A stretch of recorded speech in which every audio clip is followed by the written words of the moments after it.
I would like to welcome everybody to this Tech and Tell. This is using open educational resources with adult learners. Our presenter today is Penny Pearson, and she is from the Outreach Technical Assistance Network in Sacramento, California. At this time, I am so proud to introduce to you Penny Pearson, coordinator for distance learning projects for OTAN, which stands for Outreach Technical Assistance Network. And I want to share a few things about this lady right here. And I have to tell you that she's pretty amazing. Penny Pearson is a coordinator, as I said, for distance learning projects at OTAN, supporting professional development projects to help adult educators integrate technology in day-to-day classroom practices, as well as help teachers gain necessary skills for effective online teaching. Prior to coming to OTAN, she was a career technical education instructor for 12 years, teaching computer skills, office productivity, digital photography, and storytelling. She implemented staff development projects to help teachers at the school integrate technology into their teaching practices. She has a BA in communication, just like I do, and a master's in instructional communication from California State University, Sacramento. She frequently presents at local, regional, state, and national conferences. She advocates for open educational resources in adult education, as well as ensuring all materials are accessible under 508 compliance rules. And she'll be talking about that actually in September. On a personal note, it is not very often that you can introduce a Tech and Tell presenter that you have known for 20 years. Penny and I first worked together at the former Winterstein Adult Center in Sacramento, California.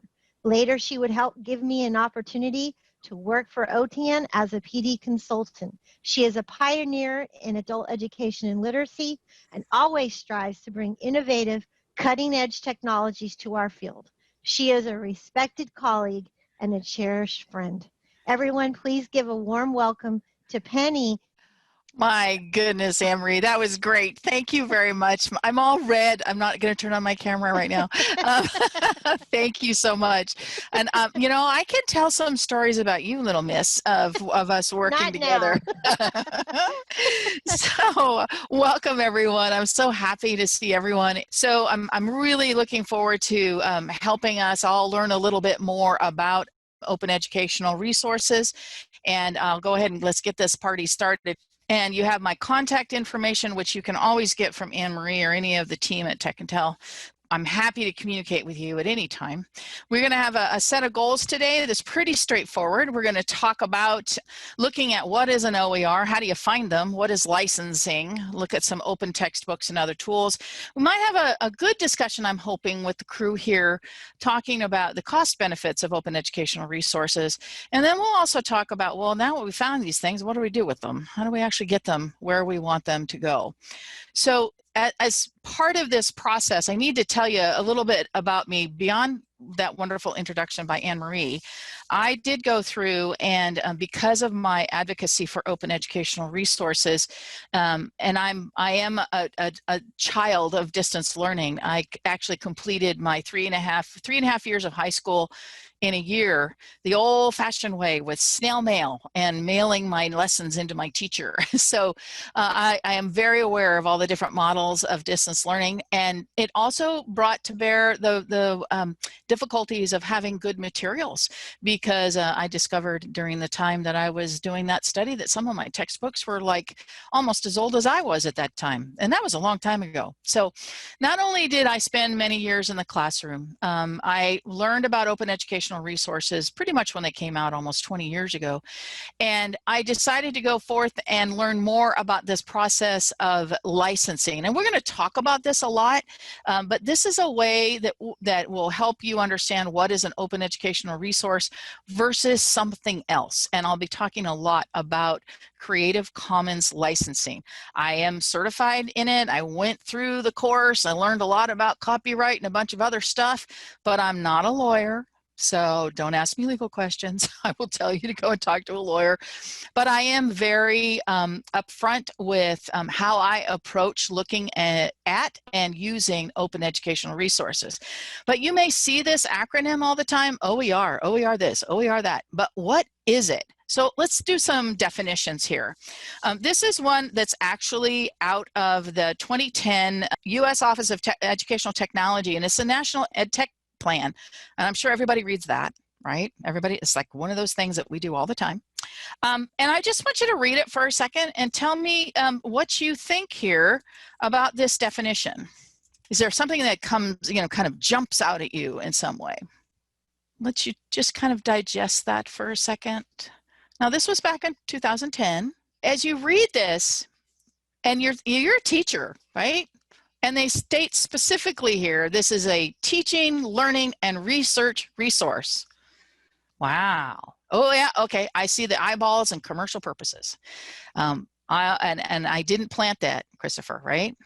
So it means these objects, these things, they reside in the public domain, and we'll talk about public domain, or they've been released under an intellectual property license. Now, everybody needs to understand what intellectual property is, all right? But that whole process is meant to permit sharing and accessing and repurposing, including for commercial purposes. Now, just because it says that doesn't mean you can't make money, okay? But you just have to understand how the licensing works. And we'll talk about that as much as possible. And I like this last one, collaborating with others. Now, I highlighted those items myself. I added that emphasis because those are the key things I always think is wonderful about open educational resources. But we'll go through and talk more about these different pieces. Here's another definition. I'm sure most of you have heard about the William and Florence Hewlett Foundation. And do you think it's much different than what you just read from the National Ed Tech Plan? I'm not sure we know what the William Flora Hewlett Foundation is, but okay. Yeah. So William and Flora Hewlett Foundation, Hewlett Packard, maybe you've heard of HP computers. They are a philanthropic organization that are very much in alignment with providing resources, educational resources to everyone. So they're much along the lines of the Gates Foundation in that they also provide a lot of philanthropic support to education. And yes, Christopher, I like that you caught that free use, right? It's a little less heavy perhaps than that other definition. So I'm going to have you have these definitions right now. I want to ask you a question. If you find something on the internet, is it free? Uh-huh. I like watching these answers because I am notorious for when people ask me a question, I'll do something like, well, it depends, right? But you are correct in that the short answer is no, because everything that's on the internet can be considered and is always considered intellectual property. Now, what we want to talk about is what is that intellectual property, and what our situation is now in the current modern times is we have this thing called the internet that has opened up the entire planet to us, where almost everyone, not everyone, but almost everyone has access in some form. But you have to remember that works found are still considered to be that of creative minds and then therefore considered intellectual property and protected by law. So never assume that what you find is free or available for you to use in any way you like, because you need to understand the difference in this context of the word free.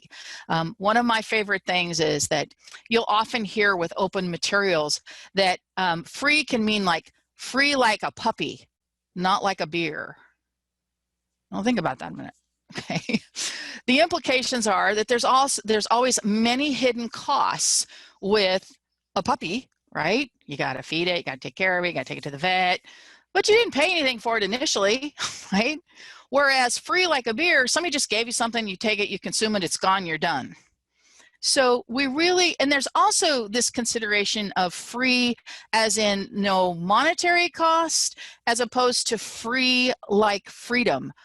That means you have the freedom to change, customize, and do something with it to suit your individual creative needs, okay? So we're talking about these terms a little bit differently than maybe you're used to. So we have an example here. So if this is a little scribble that's on the right side. First and foremost, is this something that if you created it, is it protected by copyright law?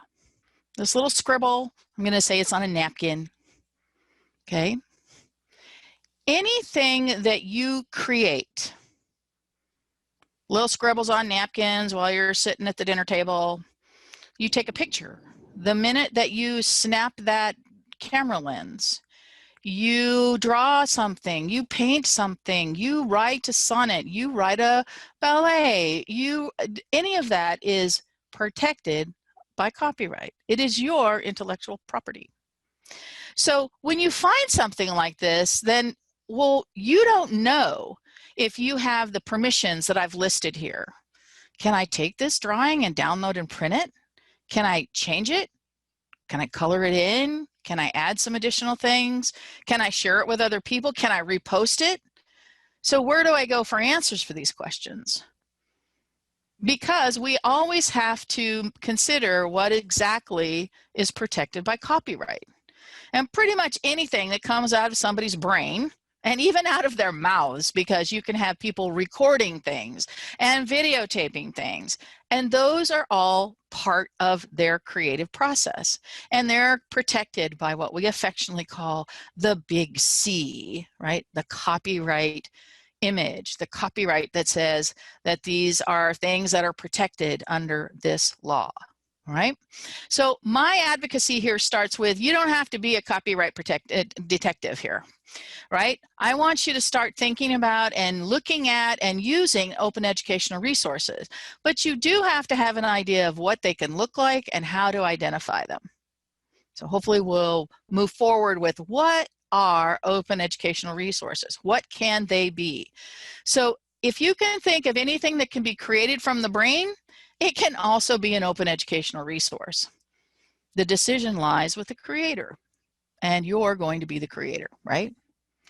So I'm going to say this often for the rest of this session today, that you must always check the license. All right, whether you want to use a podcast or audio files, whether you want to use simulations that are provided by others, whether you want to use lesson plans, whether you want to use games, even applications can have some implications for being open and available for modification. If you're a programmer, if you teach programming, that can be huge, right? If you want to use music, you want to use music in your classroom, you want to use music in a presentation, you want your students to use music in a PowerPoint story, they need to be aware of how things are protected by copyright and how some licensing can help them identify when those materials are not covered by that same level of copyright law. So we're going to see things like this a lot today. And on the left-hand side of this slide, it's an OER designation that says exactly what a user can do with this thing.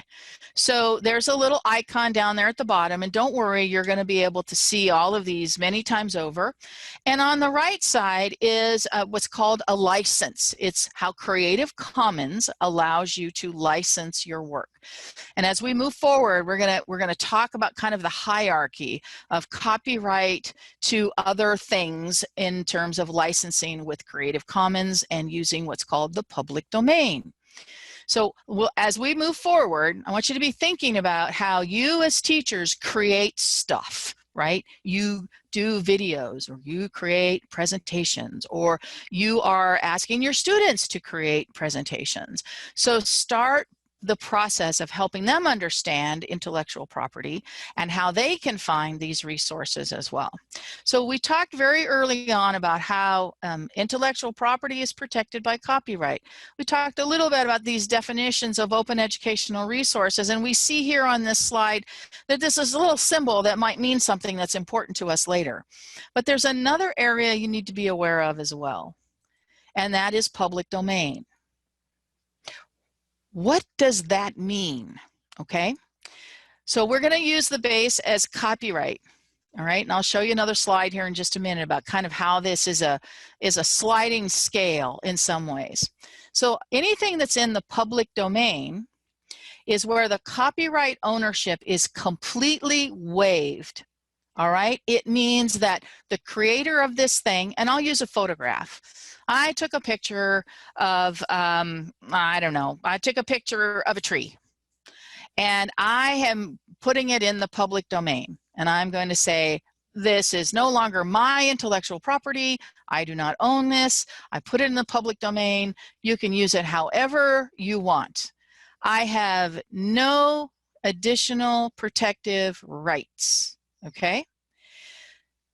This is because I have said to the world that I have waived my copyright ownership, all right? Now with an open license, it's a little different because an open license allows the creator to retain their copyright ownership, all right? That means that tree, I can say, I created this tree. And I, as the author, will grant you, as the user, very broad rights to allow you to do whatever I say you can do. You can reproduce it, you can modify it, you can redistribute it, and I just ask for a couple of things from you, all right? So we have copyright, we have public domain, and then we have this open license thing. Now, open licensing has some rules, all right? And openness has some rules. And we're going to talk about the 5 R's of open, okay? The 5 R's of open. And this is something that has had a little bit of modification in the last 5 years. But if you look at this slide, it's talking about retain, reuse, revise, remix, and redistribute. First question was, can you scan a page of a book and put it into a PowerPoint? Thank you. Yep, exactly. That can fall under something called fair use because it's one page of a book. It is not a majority part. And the fair use is a whole different bailiwick when it comes to using materials sometimes, because often what fair use means is like you can only use a very tiny bit and you can only use it once. And what I have seen is teachers use a larger bit and they use it for years and years. And that is not true to the cause of fair use. It is really meant to be an opportunity for teachers to use something to help them create a good lesson point or an objective, but it isn't meant to be used over and over and over again. And I've seen teachers that will make photocopies of entire books or booklets or consumables. And that can be very problematic because you have to know what the license is of those materials before you do that. And that's why I will always say, check the license, check the license, check the license. And Christina, you are correct about old books. And I believe the term now is like 80 years out of print. They then fall into the public domain. And you can do whatever you want with it. The author is no longer has ownership of that copyright, and you can take that book and you can take parts and pieces of it and write a new bit. Fan writing is real popular for some of these old books of, you know, taking a character out of a book and writing something new, or they take the book and they rip it into tiny little pieces and make it into paper mache. So, I mean, it's open and available for anyone to use those books. Okay, I might be wrong on the term on those older books now. They have to be out of print for a certain period, and I don't recall exactly what that is. I know that the laws for copyright have changed in terms of current living owners. Disney is a key player in that they were able to change copyright because they wanted to protect Mickey, because he was about ready to fall out of copyright, intellectual property, into public domain. And that wasn't something that they wanted to happen. Right. I think the easiest way to look at public domain is the copyrights are completely waived. Okay. The author has no control over the original content. Under an open license, it's different, because now the author does retain some rights to that content, but they're providing permissions on the other side of it, of how you as a user can use that information. And that's why these 5 R's become important, because this is the definition of a truly open educational resource. Now, remember, open is still going to be a little bit different as we start getting into these licensing. And I'll show you in just a minute why this is important. Because I saw the little eyeballs earlier when they saw under the definition of open that phrase, even for commercial purposes. And some teachers chafe at that because they feel that there may be something nefarious going on, that some publisher is going to come along and take their stuff. And that's typically not the case. Or if they do come along, they say, we want to use your materials and we want to give you proper credit, and we also want to pay you for it because you've done such great work and you're sharing with the planet. That's not all the time, of course, but it is a possibility. So these 5 R's, as you read through this, they're important because it affects you as a creator, okay? And you are all creators. You all create materials. You all write materials. You make lesson plans. You create slide decks. You do all of this. But it also impacts you as a user when you want to find stuff. You need to understand how the author intended their work to be used. And a truly open license hits all of these 5 R's. Now, when we move into Creative Commons here in just a moment, you'll see that there are options that tighten down and eliminate some of these 5 R's, which doesn't mean the material isn't any good. It just means you as the user need to understand how the author intends for you to use the materials, and you as a creator need to understand how you may be restricting the use of your materials. You are the creator. You are the one that knows what they want, how they want their materials to be used. So let's take a look about how these 5 R's are impacted in this process of licensing, okay? Creative Commons is an organization, a nonprofit organization that basically went to the copyright people and said, you know what, this is really hard in this new world of the internet.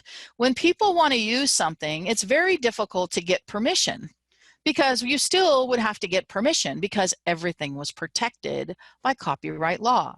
And the Copyright Office said, well, we don't know what to do, get creative. So they did. So they created a series of licensing images, and that's what these are. These little icons here are very important, and don't worry, we'll go through each one of these, because what it allowed us as creators to do is to say, this is how you can use my stuff. And it allows users to know this is how the author intended this work to be used. Now, in this graphic, you'll see 2 zones here. You'll see at the top the green zone. These licenses here are open licenses. They have the 5 R's. They meet the 5 R criteria. And can anybody remember what those 5 R's are? It's going to be like on a quiz, right? Remember, they're all R's. So let's see how many you can remember.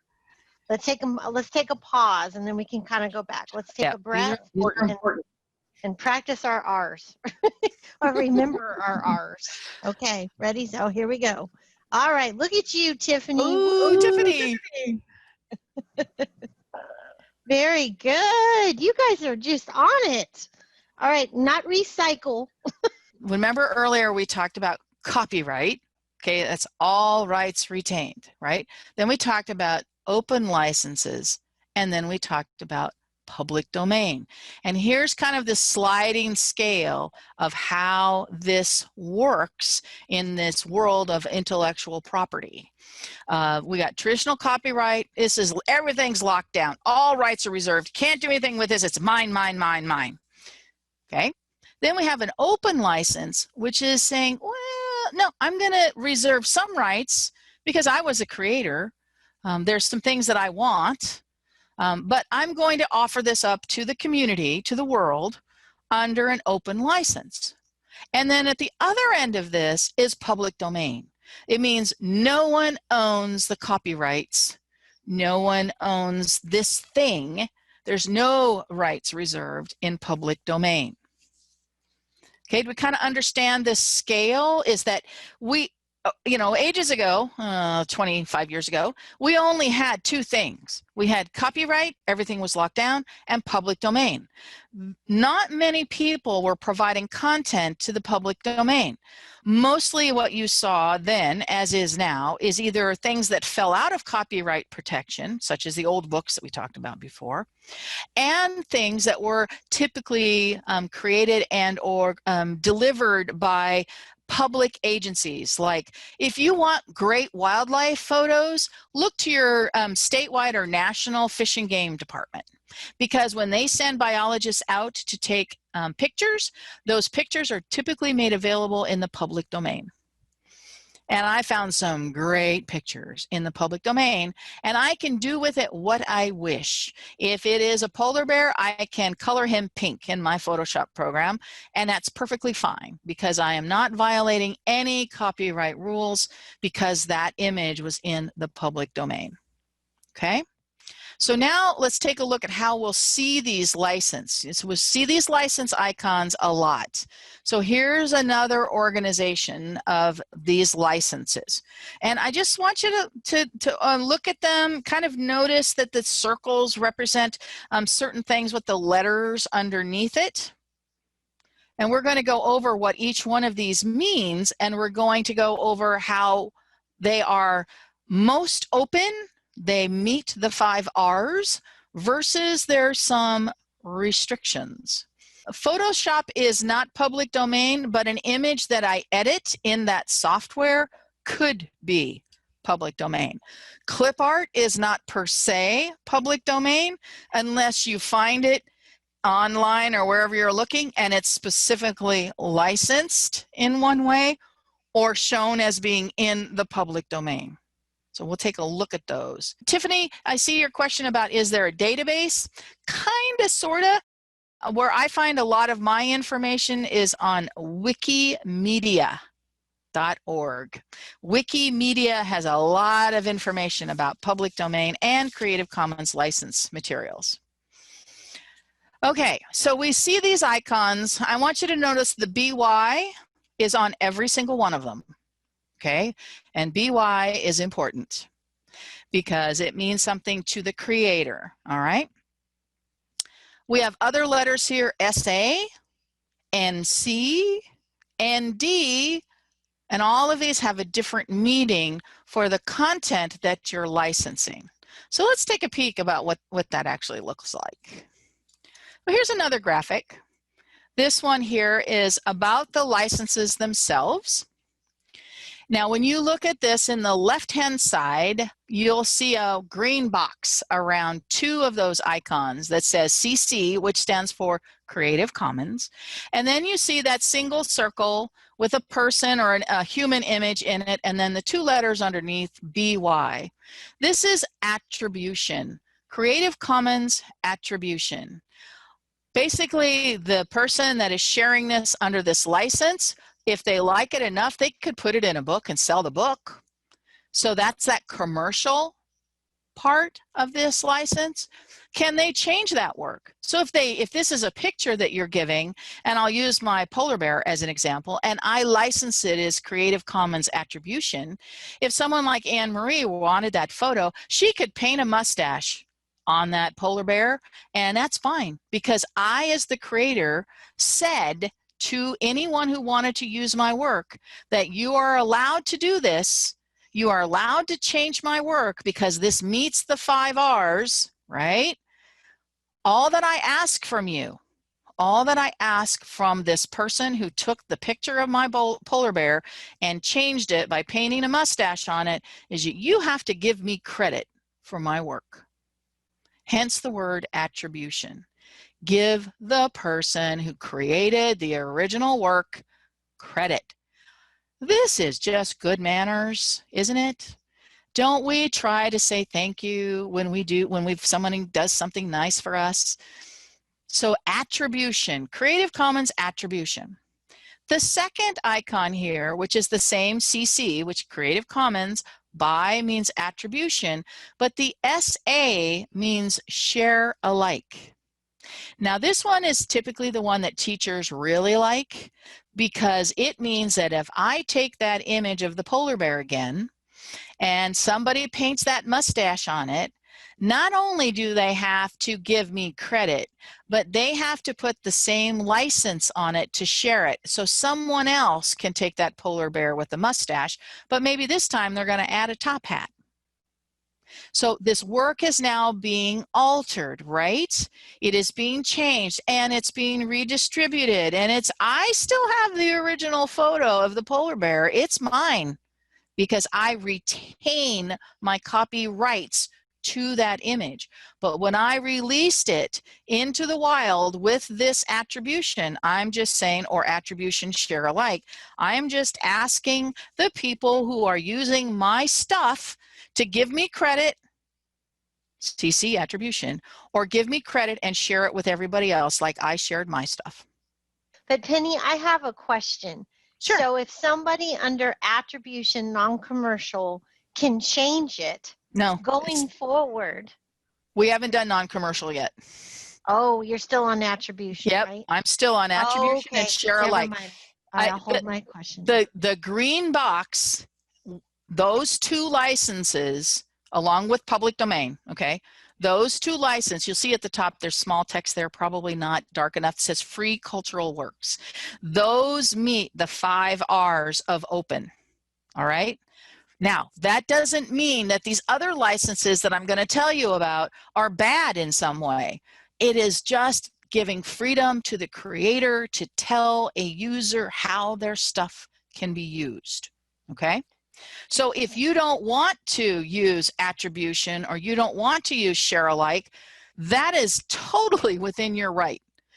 Let's move on to the other licenses to learn how they work, okay? Okay, I'm going to hold my question because I think other people may have this question, but let's go through them and then I'll ask it. So I'm going to look at this top one in the center that has the CC in the circle, the BY, and then there's this $ with a slash through it. We all know what a circle and a slash through it means. It means no, right? And it means non-commercial in the language of licensing. So this is attribution non-commercial. So that means, and I'm going to stick with my image again, I can release it with a non-commercial license, and that means that they cannot be used for someone to make money. They can't put it into something that they're going to sell and make a profit off of. Now, there is some wiggle room with nonprofits or with individuals who are putting works into a book of some kind that they're selling it only to cover costs, or a professor is only asking that it be photocopied for, you know, I won't say a textbook because I think there's different availabilities there, but it's just saying that that particular thing, I can't turn it into a poster and sell the poster. I can't slap it on a t-shirt and sell the t-shirt, okay? But I could take that work and use it for my personal use, and I could change that bear to a different color. I can change the work, but I can't use it to make money. I can't put it on a coffee cup and sell the coffee cups. I can't, like I said, those are lots of different ways that people can use images and materials to make money, okay? The one underneath that, the CC by ND, ND says no derivatives. No derivatives. Is it derivatives just went too long on the slide, right? No derivatives means that they cannot change your work. So using this same example, my image that I release under a CC by no derivatives, no one can change my image. You cannot paint a mustache on my bear. You cannot put a top hat on my bear. You cannot change the color of my bear. However, I will allow you to put it on a t-shirt and sell it. I will allow you to put it on a cup and sell it. Okay? So non-commercial attribution, they cannot do that same process. They can't make money, but they can change my work. For a CC by no derivatives, they have to give me credit, but they can't change my work, and they could still slap it on a cup or a t-shirt and they could sell it, but they can't change it. Does this make sense so far? This is not considered an open license. Can someone tell me why? It has to do with the 5 R's. The middle ones right now. Okay. The 2 middle ones, attribution non-commercial, attribution no derivatives. Why are those not considered an open license? Right. Okay, so, One of them I can't revise, and the other one I can't use it to make money. Okay? So you're correct. You guys are correct. And that's why these little check boxes and circles with X's in it can help you. The last 2 fall upon in the same way. The last column on the right with the CC by NCND, attribution, non-commercial, no derivatives. Can someone use my work to make money? No. Can someone change my work? No. Does that mean that I can't use that work? No. I'm just telling the user, you can't do these things. You can't make money with it, and you can't change it. How many in this audience watch TED Talks? Anybody? TED Talks? They are, if you look at the license on TED Talks, this is the license they use. They use CC by, so attribution, non-commercial, no derivatives. Next time you go to the TED Talks page, look for the license, okay? This doesn't mean you can't use the TED Talk, right? They're great for in the classroom. There's wonderful speakers on TED Talks. All they're doing is saying it. You can't turn around and say, post it on YouTube, commercialize your YouTube channel, and make money off of it. It's saying you can't take that video and chop it up into little pieces and edit it and put it in other videos. You cannot change the work. You cannot use that work to make money and monetize it in some way. It does not mean that you can't use it. You can use it. You just don't have the freedom, and I mean freedom as in free to do things, of the 5 R's. You can't revise it. You can't change it. You can reuse it. You can show it in its entirety without any derivatives. Penny, great question. I want to ask this question, and then I have a question. Pedro, I think this is great. Are these attributions forever? Are they given automatically? To the first question, are these attributions forever? Yes. Once you license the work in that way, it remains with that license. Now, if you were the original author of it, you could modify your own work, create a new original work, and license it in a different way. You as the creator have the power to apply the license you wish. So your second question is, are they given automatically? No. The author must choose the license. If you create it, you should license it. And I'll show you how to do that later on today. Okay? Okay, so Pedro, that answers your third question. Who grants these? And Penny's going to show us, the author. And then she's going to show us how you can add these OER license to your work. And Penny, Right. I have a question Sure. about the middle column, the top one, the Mm-hmm. attribution non-commercial. So they can't make money off of my work, but they can change my work. So Yes. if they change my work at that point, and it kind of aligns to Pedro's question, can they kind of keep some of your work, but then add to it and then slap a Creative Commons license on that? Yes, they can. Okay, all right. So that, because this kind of aligns itself, copyright still allows even for parody and satire. So you could take a work, and you see this like on Saturday Night Live a lot, right?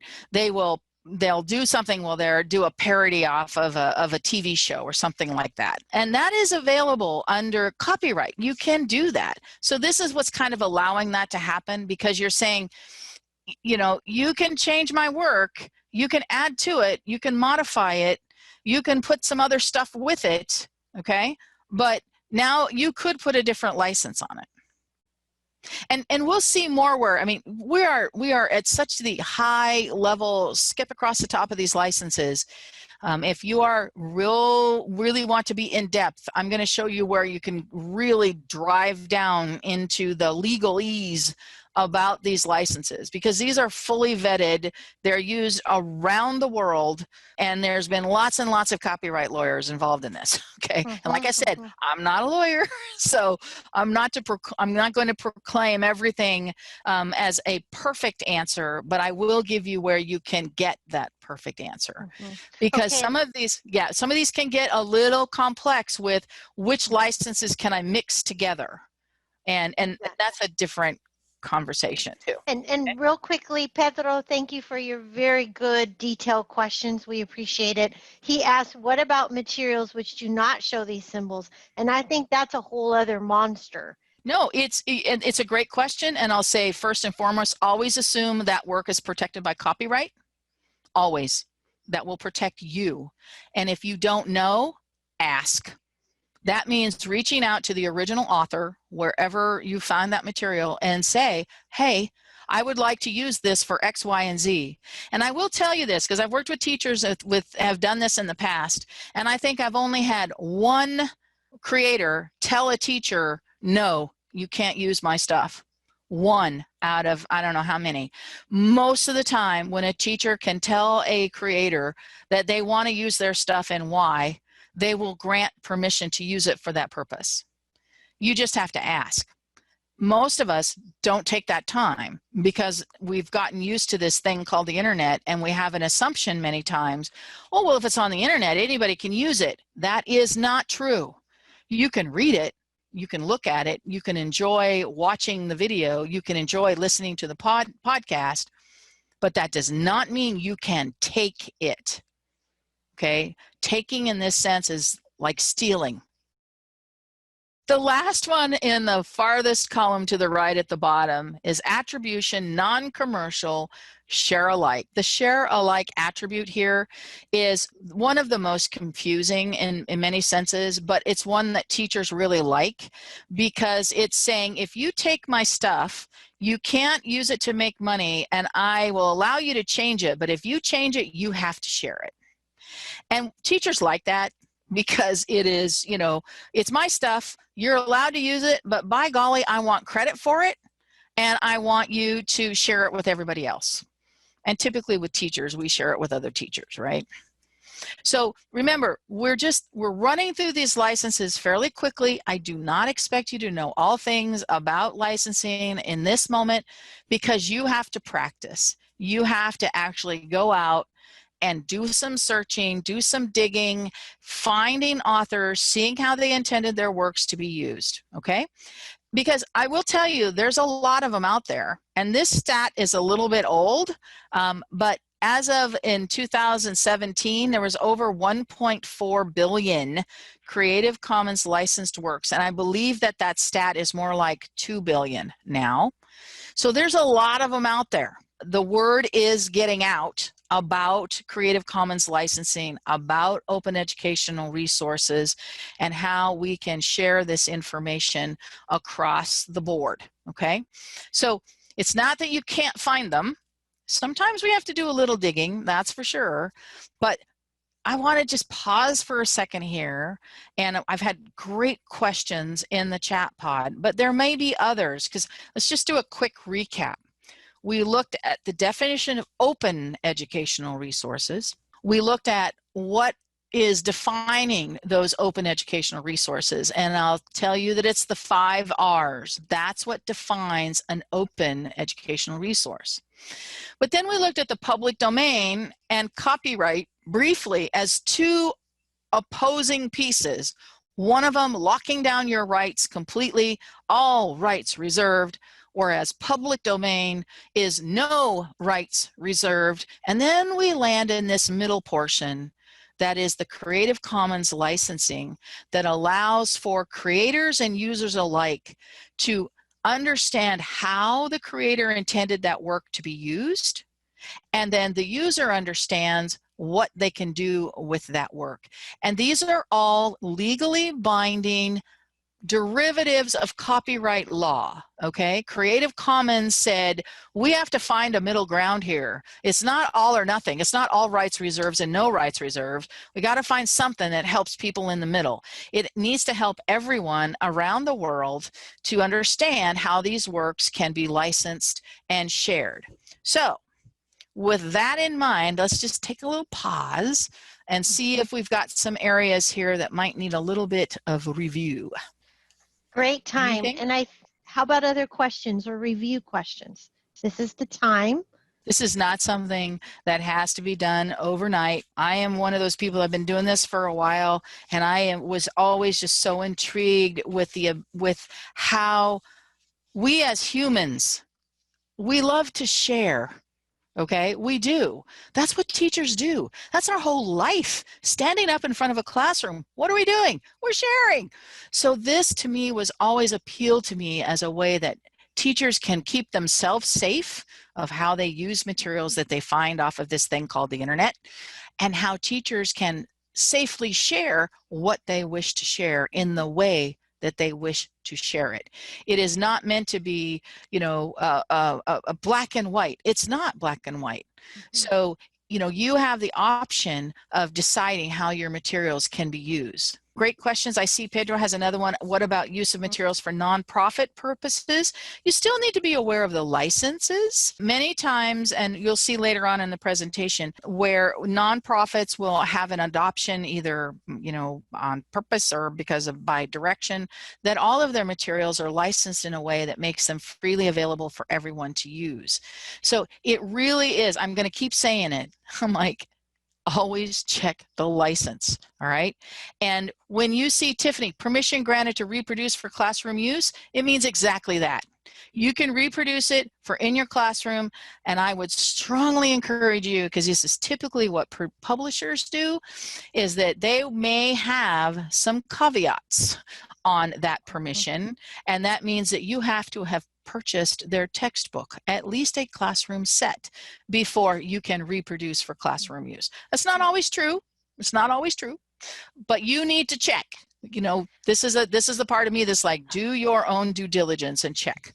Yep. Jorge, I want to jump back just 20 seconds, Penny, to Jorge's question, Jorge's point. Jorge, if you take anything away from this webinar today, is to think conscientiously and proactively about what you're grabbing from the internet and how you're using certain things. So if you use a picture or anything like that, and think about, is it copyrighted?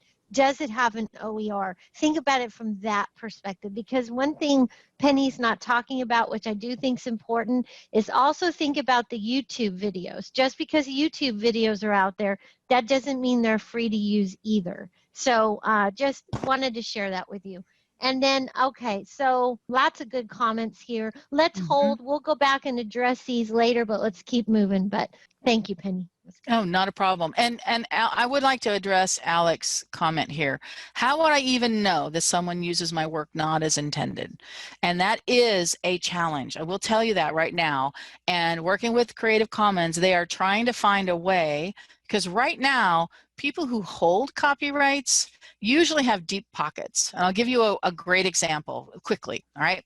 Had a teacher down in the southern part of the state. One of her activities with her students were, and these were ESL literacy students, were to have them tell a story. So she was using a slide deck and she was showing students, learning digital skills, go out and find materials to help you tell your story.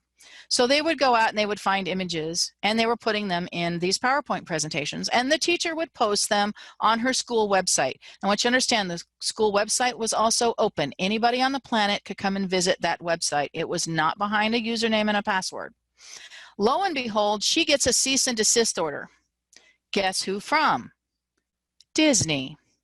One of her students had taken an image off of the website for Disneyland, and they had taken images off of their website and they had put them into their PowerPoint presentation because they were telling a story about how much they enjoyed going to Disneyland.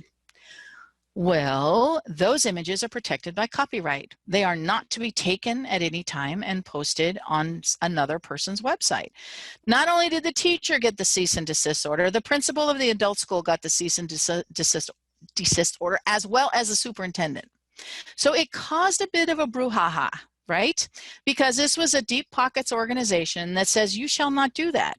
And believe me, it was very quickly taken down off of the website, and the teacher then incorporated much more lessons on understanding copyright and how to find public domain materials at that time, because this was quite a while ago. And now that using open educational resources, she's like, this is like heaven. It's just so much easier. I don't have to worry about my students taking something that they shouldn't. But there is a problem with tracking. How are things being used that you author, because you are not Disney and you do not have the ability to have those deep pockets. But even a simple search on the internet, I don't know if you've done what we call them ego searches. Have you searched for yourself online and see what comes up? And that can be a very interesting experience itself. Your own pictures are your own from Disneyland. You do have to be careful and you have to mark them as such. Okay, so that's when we get into this stuff about licensing. I'll show you about how you can do that. And you would have to, I personally, this is what I would be doing. I would be telling people, these are my personal photos from Disneyland. This situation was the students were actually downloading images of the cartoon characters and things from the Disneyland site. So you have to really find and understand how those materials were meant to be used. And sometimes you can't find that out, and you need to make the decision. Are you going to take the risk of using it, or are you going to find something else, another resource that you know how that material was intended to be used? So how do we find them? We're going to talk about repositories, other adult education resources, some open textbook resources, and hopefully we'll be able to have the opportunity to peek around and noodle around a bit and see what those items are. And I'm going to go ahead and give you, in the presentation, and Anne-Marie will be posting this, there's lots of places for looking at textbooks and repositories, but I'm going to stop sharing because I'm going to go ahead and show you these websites one by one. I will not play this video, but I would like to, because this is something that I often show teachers. Don't watch it now, but look at it at your leisure, because this is from an organization that I really like. It's the Council for Chief State School Officers, and I've got the link later on in the PowerPoint presentation, but it has a really good explanation about open educational resources. So we're going to go first to Creative Commons, okay? Creative Commons is where all of this licensing stuff takes place. Now, at the top of the page, they have, this is a nonprofit organization, so they will prompt you, support us, please. And you can just ignore it. I donate to them because I do believe in their work, but it's entirely up to you. Everything here is available for free. So they have a page here as I scroll down. They have information about their conferences. They have lots of information about how they're working with licensing across the planet. There's a donation here. And then here's what they call the commons, the growing commons. Each one of these is an area where you can search for photos, for music, for educational materials. You can look for attribution tools. You can look for gaming materials, books. All of these things are places where you can search. Okay, now this is just one of many Let's not get too sidelined here looking for materials. I just want you to know that creativecommons.org, they try to curate a lot of these resources that are licensed under the Creative Commons licenses. Now, this does not mean you are free to simply take anything you want. You still need to look for the license to understand how they can be used. If you look at the bottom of the page here, you'll see those two icons, right? The CC in the circle and the human. This is Creative Commons attribution. You need to know that the content on these pages, unless otherwise noted, that's very important, except where otherwise noted, content on this site is licensed under a Creative Commons Attribution 4.0 international license. All right? So now I want to go to the question of that we had earlier. Well, if I create something, how do I license it? So close your eyes. I'm going to go very quickly to the top of the page, and I'm going to look at this section that says share your work. All right. The website is creativecommons.org. The link at the top of the page is share your work. On this page is where you can go through and choose the license you wish to apply to your work. All right, it's this little wizard, a little chooser. They have resources here that I strongly recommend you use. They have ways to provide, this is how you give permission on how people can use it. They have some licenses that you can adopt. We can create a license now for a work that I'm creating. So I'm going to just simply choose the Get Started button. I'm going to do two things, well, three things. I'm going to choose the features, any optional information, and then I'm going to get the license, right? So on the right side of the page, you'll see the links to licensing considerations. I strongly recommend you look at this just to understand how this works. This is a personal decision. I want you to understand that. This is a personal decision, how you choose to share your work, okay? So when you look at this choose a license page, as I scroll down, you can see here that there's lots of people that provide Creative Commons sections. So if you use Flickr, there is a Flickr Creative Commons section where photographers on Flickr share their work and license it with a Creative Commons license. Here's where you can find Wikimedia Commons, the one I spoke to before. It has a lot of not only Creative Commons materials in terms of, shared materials, but also stuff from the public domain. All of these places here have different options for Creative Commons, including YouTube. They do allow creators on YouTube to license their works under Creative Commons. They have videos here about what the licenses allow you to do. So there's a great, nice little short videos. And then, of course, they're asking you to keep them going, and you can ignore this, but then you get back to their comments again. So again, I was at the top of the page. I started with share your work, and I'm now going to scroll back up the page to this section on choosing a license. When I select get started, this is now the process where you, as the creator of this work, you have to decide how you want your work to be used. So it asks you some very simple questions. Allow adaptations of your work to be shared. Yes or no, or yes, as long as others share alike. That's that SA, right? If you want your work to be used, have them choose whether or not you want to have that work shared. So I'm going to say yes to this. Do I allow commercial uses of my work? As a teacher, I'm going to say yes. I believe in sharing. I'm not that concerned that I'm going to have my work used and someone makes a profit off of it. If they like my stuff that much, they're typically going to come to me and say, we want to use your stuff. Can we buy the license for it for these particular pieces?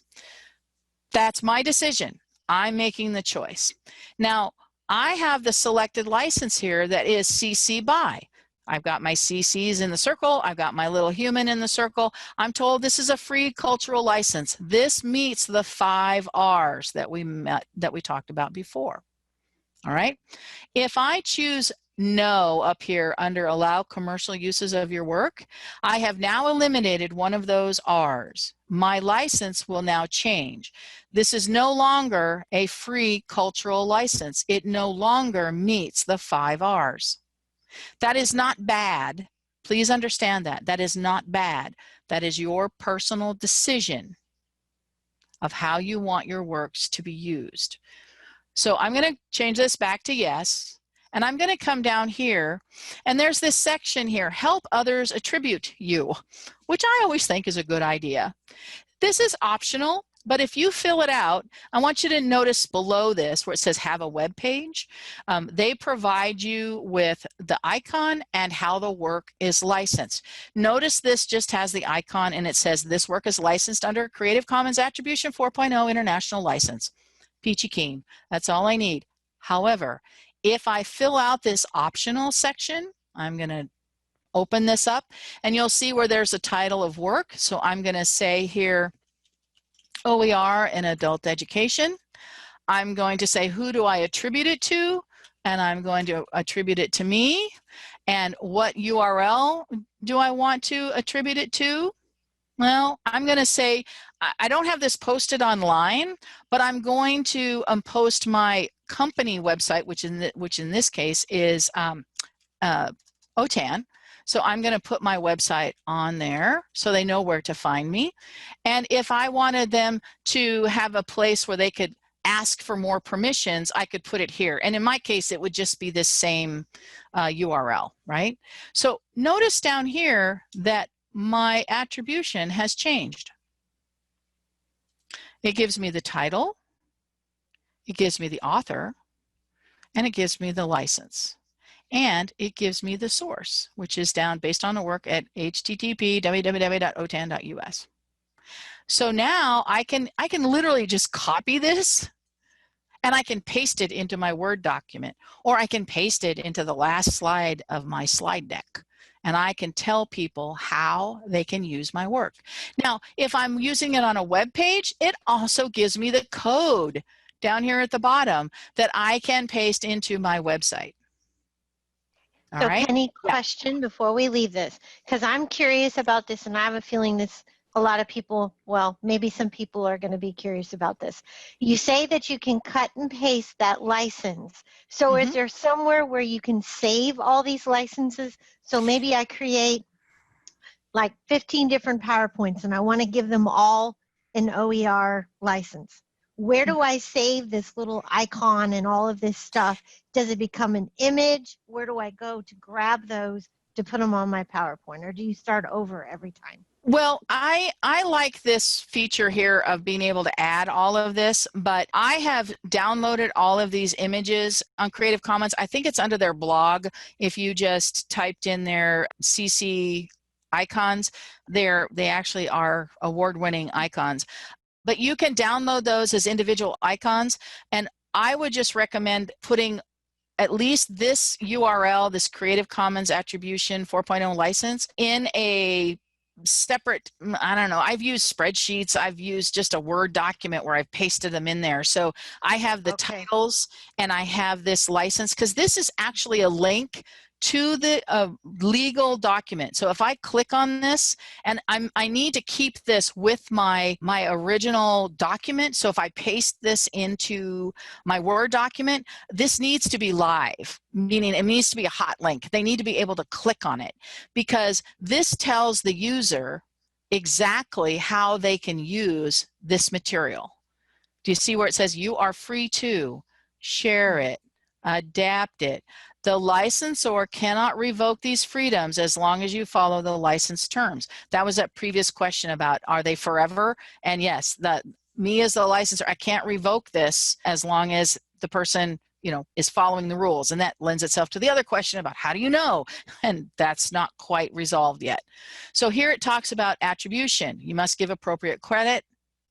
And if you make changes, it's nice that you tell them how you made changes. So Anne-Marie, using that example I used before, if you take my image of my polar bear and you use it and you change them to pink, or you put a mustache, it would be nice to just put a little note, you know, original image by Penny Pearson under CC BY, color changes made by Anne Marie Molinari, licensed, you know, attribution and CC BY. So it's just something that says to the user, to somebody who wants to take your pink polar bear now, that you're the one that made it pink. Okay, so let's step back. That was a lot of information. Yes. And we have 2 questions, and I want to go back. Tressa has a really good question. If we save this to a Word document page, I think we may have gotten lost in one step here, but you're saying that it has to be live. She wants to embed her Creative Commons license onto a Wakelet, which is a special app I know you've heard about. Can she do that? And then if she does that, I guess that's the first question. And then the second question is, I think we may have gotten lost on this having to be live. I'm not sure we understand that. Well, all right, let me try this. Let me show you here. I'm going to go to my PowerPoint presentation here. So I'm going to quickly scroll to the end, because here I have, so on my PowerPoint presentation, you see how I have the icon here, and this is a text box that says it's licensed, but this is a live link. So if I click control, you know, click on it, I'm going right to that license page. This is what I meant about it needs to be live. They need to be able to get to it. And if it's not a hyperlink like what I did in my PowerPoint presentation, so I actually made it a hyperlink, but I also had the text, right? I put the text on the page. Well, there we go. I wrote http creativecommons.org licensed by 4.0. So somebody could literally copy and paste that into a browser if they wanted to see what the license actually said. But you're saying the image is a hyperlink. They click on the image and it goes right to it. It could, but this one doesn't. It's just an image. It's just the icon for CC BY. And this one, I didn't put the title on. You notice the title is not here. The name is not here. You know, that means whoever takes this has to go back to the first slide and figure out how to, you know, credit me, basically. So, you know, I like that tool that provides all of that as an option, because then it's just a simpler way to give author attribution and know what license it falls under. So hopefully that's the license chooser under creativecommons.org. Creative Commons is your friend, okay? I want you to come and explore here, read about the licenses, use the links on the previous pages, look at the blog. They put things in all different languages, so if you teach about Creative Commons, your students can understand it. And it is something that there are differences between putting licenses on a document versus on a web page. I do recommend that if all of the content on multiple web pages are under Creative Commons, then that license needs to appear in the footer of your website across your site. Yeah, so thank you for know. answering that. Thank you that. Okay, so Tressa, I think that answered that question. I guess my question is, Penny, you can go to the link, right? The link takes them right to that page, and I guess that's where I'm still confused. How do you say you're on this web page right now and you just completed it, but if you X out of the Creative Commons license, Creative Commons website where you created this, how do they save what you just did? Okay. Because you don't make it complex, because it's not. So here I'm going to go and I'm going to drag over this, just that bit. I'm going to do a Control-C on my keyboard to copy. Some people will do a right click and they'll copy. Either one works, right? I'm going to switch over to Word and then I'm going to paste it. Now you see I've got the icon, and this is a live link. I can click on it and it will take me to that license page. See? Voila. I am now that anybody who wants to know what does that mean, that Creative Commons attribution 4.0 international blah blah blah, it takes them right to that page. So I just copied and pasted it into my document. You could do the same in the footer of your web page, but not this text. You would be copying, let me get rid of this here. You would be copying this text and pasting it into your footer of your web page. Okay? Thank you for doing that. I think for all of us that don't work with it every day like you do, I think it was just important to kind of go back and understand that. So this is OER Commons, and I want you to understand OER Commons is just what it sounds like. It is a place that people come together. It's a public digital library of OERs. Educators come here, researchers come here, and they not only create their own OERs with this cool little tool called Create OER with Open Author. It's a wonderful tool. It's what they call WYSIWYG. What you see is what you get. You can create your own materials here online, license them here, because they will give you the little check boxes, and then you can post it here, or you can download it in the form of a document, or you can link it into Google. You can do all kinds of things. This is a whole other webinar. What I really like about OER Commons is that under education level, they added adult education. This is one of the few repositories that actually differentiate adult education in the education level. Okay? And you can align things by a standard if you're looking for information. And there's a bunch of them in here. And they were working on California CCRs, but I don't see them in here yet.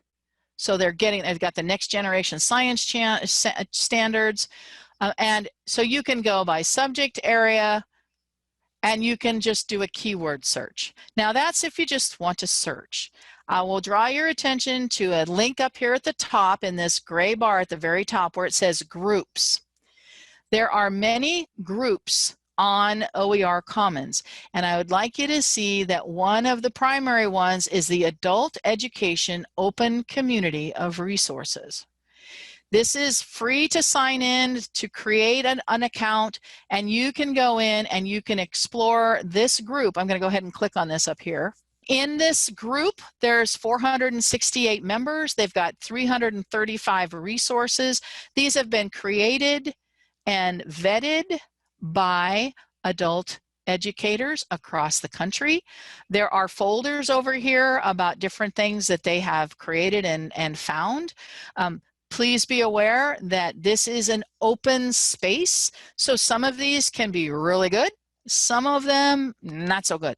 You still have to do your due diligence to see how well that these materials meet your needs, okay? When you open up any of these, we'll just quickly, let's do grammar count. Let's see what that one looks like. Do you notice on this page there is a CC Creative Commons icon? This tells me a description.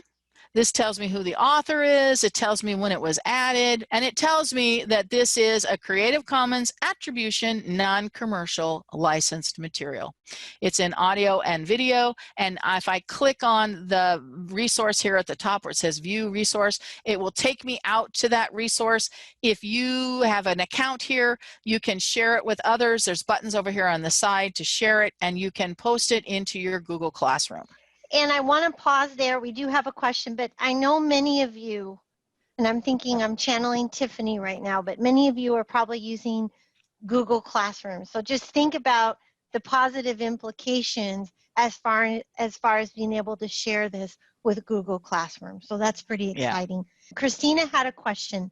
So if we have a web page, do we select yes, shared alike with Creative Commons that we're willing for others to share the website? I don't think so. But no, Christina, we need to make a differentiation that what you're licensing is not the entire website. You're licensing the content on that website because your web page is accessible by anybody on the planet.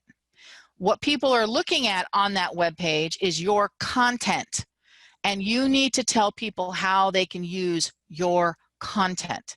So if you have lesson plans, or if you have slide decks, or if you have, anything on there, even a blog post, you can tell them, yeah, you can copy this blog post and you can use it So you're licensing your intellectual property. The tool to create the web page, GoDaddy, whatever you might be using, is a separate entity in and of itself. It is software. What we're talking about here is your intellectual property. Okay. Yes. So just think about when you're licensing work, it's licensing your created stuff. Okay. Now, on the PowerPoint presentation, I won't go to it because in those groups, there's other groups for the adult learning zone, and this is a Designers for Learning project, and they have a lot of materials there to help teachers understand good design for open educational resources and how to create good materials. There's also another section on OER STEM for science, and that's for adult educators as well. So those are 3 specific adult education related groups, and again, it's in the PowerPoint presentation, so I won't have to spend time on that. Yep. This is another one. I love this one. I'm also an advocate for access to materials in remote areas, and I advocate the use of a device that allows you to download materials onto that device and take it into rural areas. OER to go is just exactly what it sounds like. It provides materials that you can download, and you can put it on a thumb drive if you want. But these are all kinds of materials for all different grades and ages, as well as adults. So there's boundless textbooks. There are cat and dog books for primary readers. CK12 is one that we partner with, OTAN does, to provide open educational textbooks for adult ed. We also have robotics, Edison Robotics. If any of you work in corrections, there's the Fair Shake Reentry Resource Center. This is to help transition folks that were in prison, in jail, back into the world.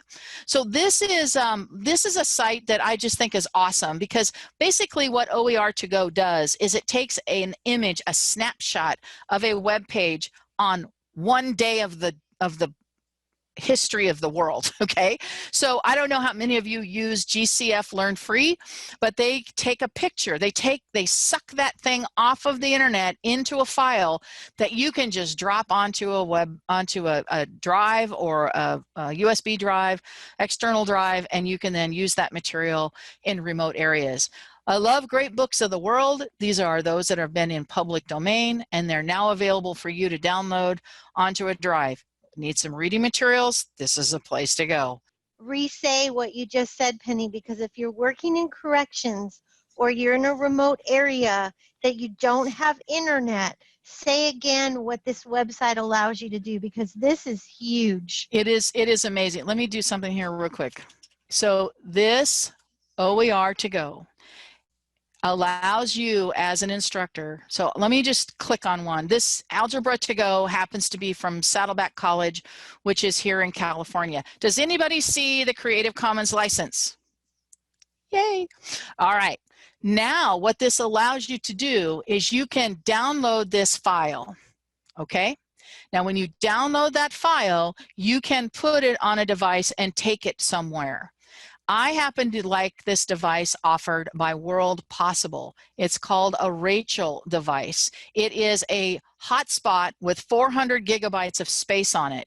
And you can walk that into a jail or a prison, and people can connect to it, but they do not connect to the World Wide Web. They do not connect to the internet. They connect to this device that happens to be loaded with all of this content, and it's free. But you can load it.